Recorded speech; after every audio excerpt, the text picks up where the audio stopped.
Well, I think if I wasn't a fan of the books, I wouldn't be able to make the movie. I wouldn't even want to make the movie. So I think it's essential that you care about the books and you feel for these characters to be able to translate that to the screen.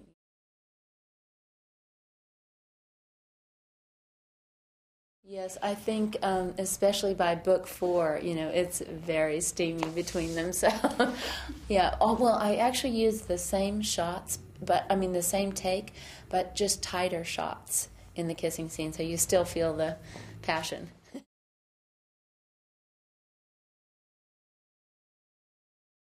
Oh yes, I have so many projects that I'm very interested in, but in a way, since teenagers are the ones that go to the movies the most, these are the ones that get greenlit. Studios will pay for teenage movies. So, of all my projects, these are the ones that I get to make. But I love the world of youth and like your body's changing, your life's changing. You have to discover who you are. It's a very dramatic time.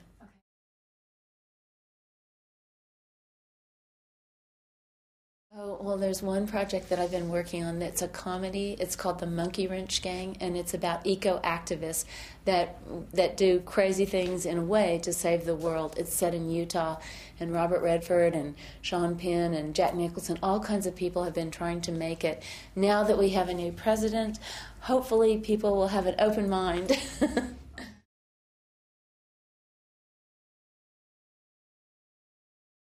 Subdivision, yes, Okay. passive solar design, and yeah, yes, I think that we all, hopefully everybody starts to believe that we should protect our planet.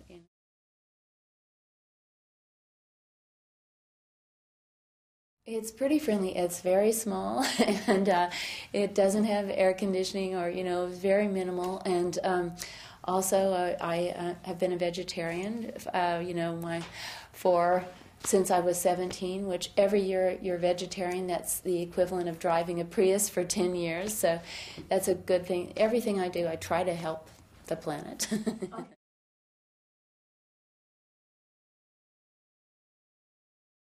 Well, no director is happy with the budget because you usually have another idea that I could make this better or this really cool.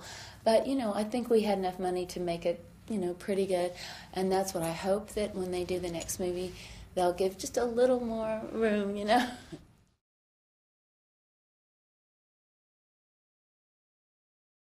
Exactly, and that is so smart. Most people don't realize that, because as a production designer, you have to create the vision and design the world, but you have to be on schedule and on budget. So it's crucial.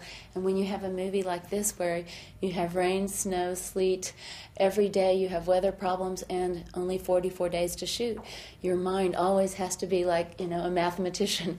I could shoot this scene now, and it'll still look beautiful. So it's a great challenge.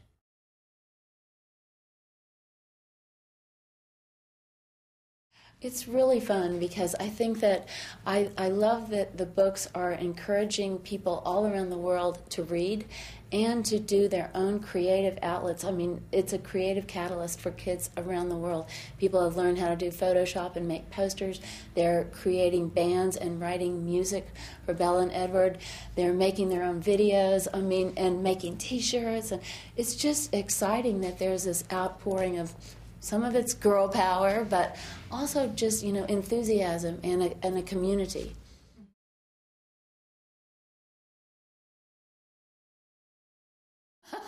Everything. I love anything creative. I love to go to a new city. Like, I would love to go to the museums here. I love architecture.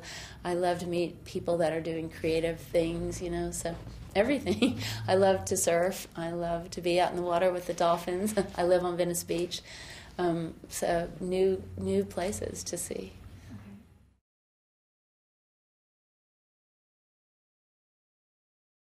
Well, right now I would love to go drive around Munich and see some of the great architecture here. I just heard that one of the paintings that's in our movie is actually here. A beautiful vampire painting is in one of your villas here. So I can't wait to see that. So will you get a chance to see it? Or? I don't know. I think I'm in prison, I think they won't let me do anything fun. But I can dream. That's good. Okay.